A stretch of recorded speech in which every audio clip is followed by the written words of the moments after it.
Symbole d'une lutte commune contre le géant suédois, c'est ensemble que les 259 ex-SKF sont arrivés dès 8h ce jeudi matin pour l'ouverture de cette audience prud'homale qu'ils attendaient depuis leur licenciement en novembre 2009. Près de 2 ans et demi se sont ainsi écoulés, mais l'amertume envers le fabricant de roulements à billes persiste.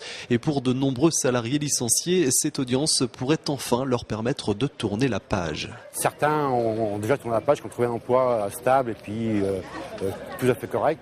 Mais je dirais 50% des gens ont des emplois précaires, soit des CDD ou ils sont au travail intérimaire. Et ces gens-là, ils sont pas bien encore. La preuve, ce matin, je viens de recevoir un bulletin de santé d'une personne qui est rentrée à l'hôpital hier soir parce qu'il a dû craquer, quoi. Donc, il ne sera pas là aujourd'hui. Je pense qu'il n'est pas le seul dans ce cas-là. Ça ravive certains sentiments. On a toujours encore le cœur un petit peu à SKF. Après 22 ans sans rien repenser, quoi. Mon leitmotiv a toujours été la condamnation effective et écrite que SKF a abusé de son statut pour délocaliser tout simplement, c'est tout.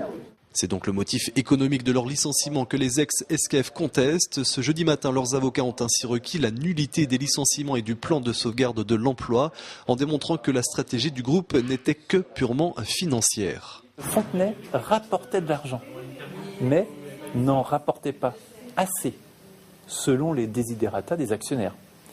En 2009, 2 décisions.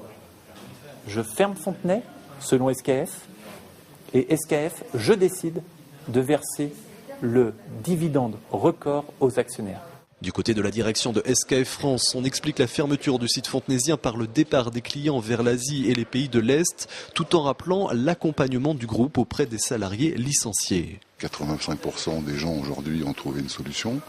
Des formations ont été données à l'ensemble des anciens salariés, 3 formations en moyenne par salarié, et que en moyenne 7 offres d'emploi aient pu être faites à chacun des anciens salariés.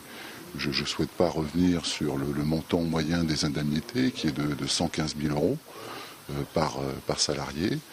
Donc voilà ce que je retiens, moi, du support et du soutien d'SKF France à SVR. Un soutien qui devra s'intensifier si les juges prud'homaux donnent raison aux salariés licenciés. Le montant des dommages et intérêts pourrait s'élever à 55 millions d'euros. Jugement sans doute mis en délibéré à l'automne prochain.